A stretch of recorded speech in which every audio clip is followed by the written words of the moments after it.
As obras da pintura, da escultura e da arquitetura são objetos de estudos da história da arte desde a criação da Academia delle Arti e del Disegno em 1563 por Cosimo de Médici, em Florença.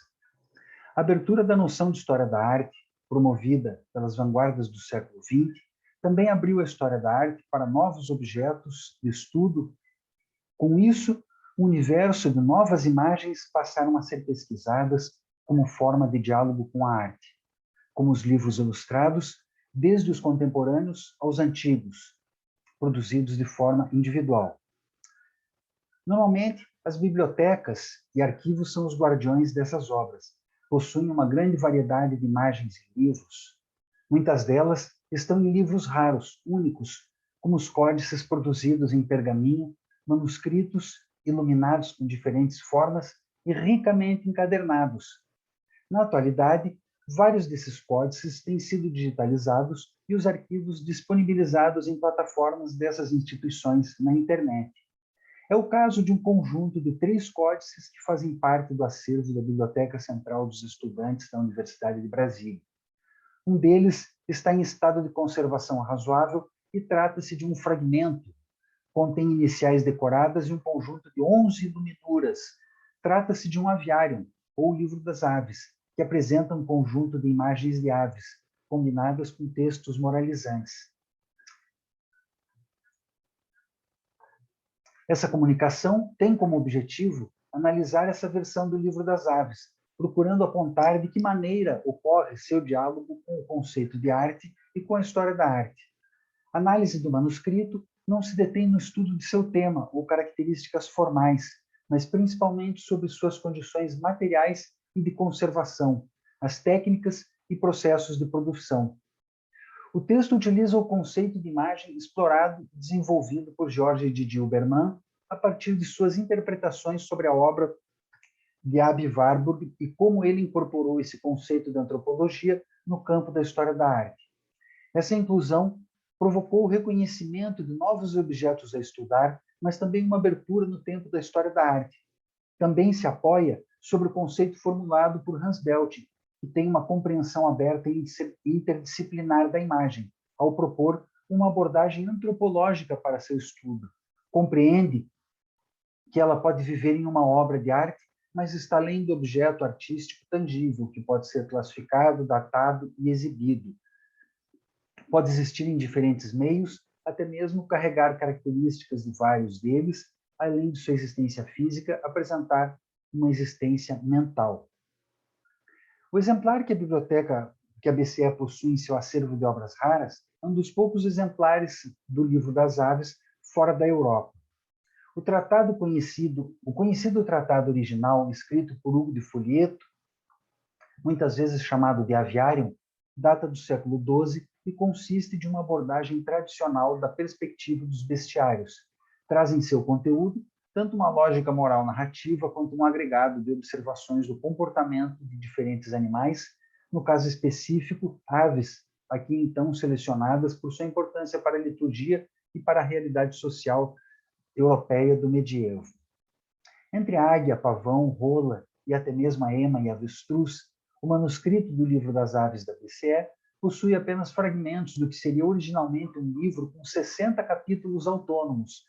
Essas são algumas das aves que estão mencionadas em diferentes cópias do Aviário de Folieto, representantes das aves em 10 iluminuras que sobraram e aparecem também na versão da Universidade de Brasília. Além das 10 miniaturas com as aves, há uma grande iluminura. Trata-se da visão de Ezequiel. Não nos interessa aqui desenvolver um estudo iconográfico da imagem, já uma abordagem desenvolvida na qual é estabelecida uma relação com os textos bíblicos de Ezequiel e do Apocalipse. Nesse sentido, esse texto se foca na prática artística, aspectos técnicos, materiais e sociais envolvidos no processo de criação dessas imagens. É ainda necessário realizar um estudo mais profundo no que tange aos elementos químicos, físicos das tintas e propriedades do suporte, para apontar com precisão os pigmentos e amálgamas usados na liga do colorido das iluminuras. Detalhes da cor verde ao longo de todo o manuscrito possuem uma deterioração maior do que as demais cores. Apresenta sinais de craquelado nas bordas das iluminuras de todas as aves e uma perda significativa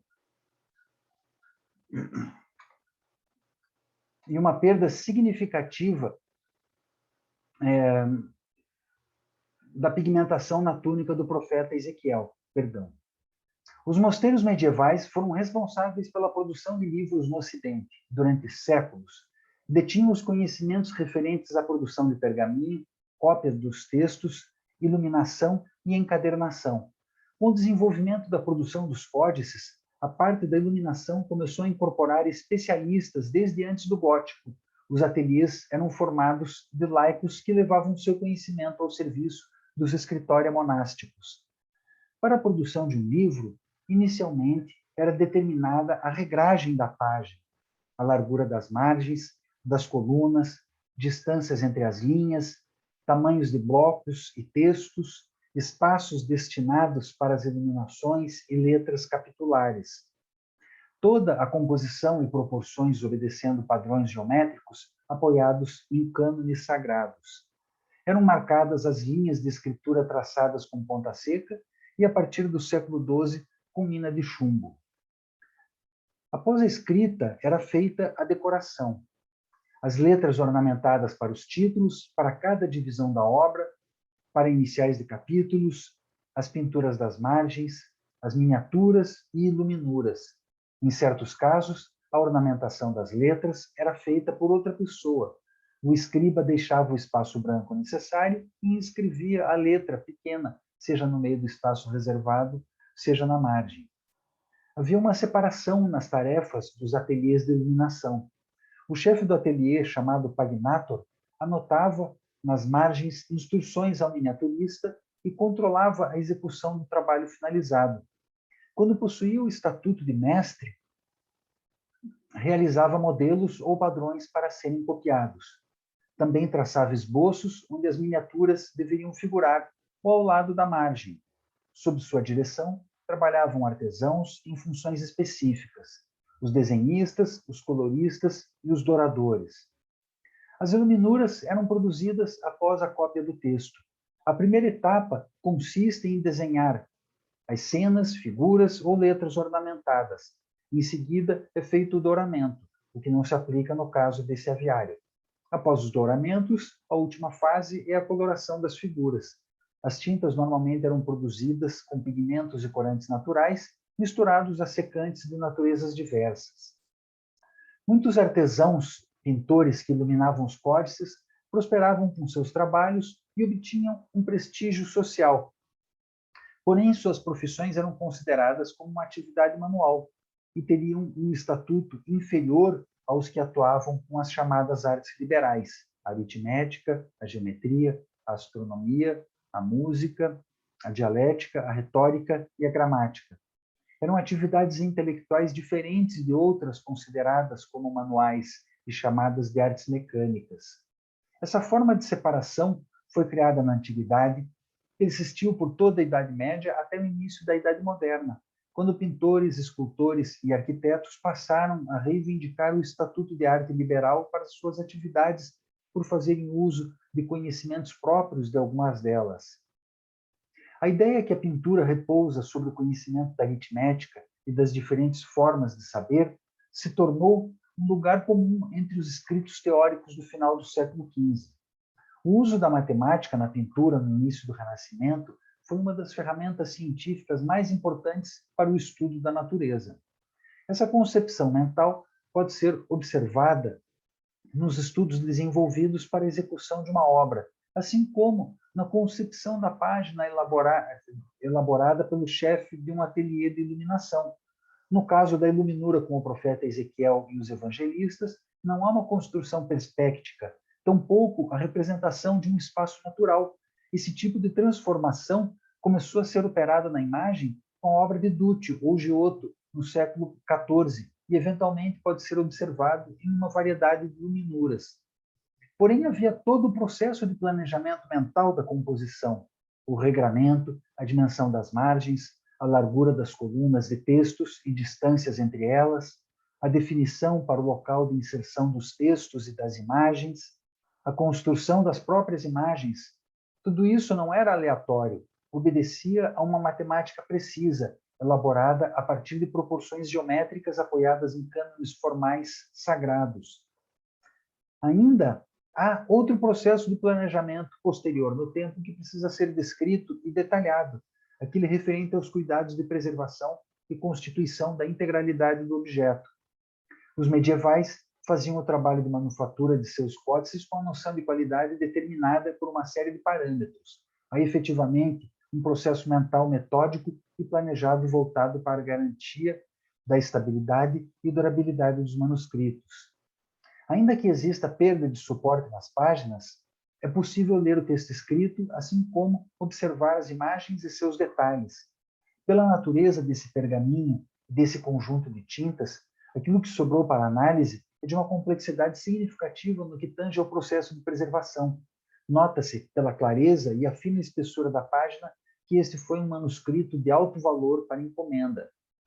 Atualmente, está no cofre da universidade. O manuscrito é feito em velino, se encontra em uma caixa de papel pluma, dividido com interfolhas de milar, por envelopamento individual em papel glacine. Apesar de estar em um razoável e estável estado de conservação, alguns folhos apresentam perda de suporte e sinais de craquelado. Por isso, o manuseio deve ser extremamente delicado, razão pela qual se desenvolveram certas ferramentas de acondicionamento e salvaguarda de cada uma de suas páginas individualmente. Exames visuais superficiais muitas vezes são inconclusivos para determinar a composição precisa do objeto. No entanto, as páginas continuam com uma boa coloração. No que tange à textura do pergaminho, não há rugosidades, nem materiais aderidos decorrentes da oxidação, comum em tintas de qualidade inferior. O acondicionamento verificado para essa pesquisa garante o estado de conservação, apesar das condições gerais certificando o aspecto de estabilidade da deterioração. A partir da escrita da história, se percebe que o texto não traduz a totalidade da realidade dos bestiários. Enquanto um objeto entre as tipologias de códices medievais, eles possuem exemplares que se diferenciam, uns com mais observações proto-enciclopédicas, uns com mais iluminuras, outros com mais criaturas fantásticas, aqueles com mais análises e comparações moralizantes cristãs e da vida monástica. No caso do Aviário de Brasília, ele é mais focado nas interpretações de valor moral e ética do mundo laico. As imagens veiculadas por esse objeto estão impregnadas com a materialidade do suporte que as contém. A sacralidade de objeto litúrgico foi transformada em sacralidade de um objeto do passado, como uma espécie de relíquia. Sua criação faz parte de um longo processo de pensar e construir as imagens, de tornar visível as imagens que existem em pensamento, pelo planejamento e pigmentação de um suporte. Se insere em uma tradição de cópias de livros, mas principalmente na composição de textos e imagens. Muito obrigado.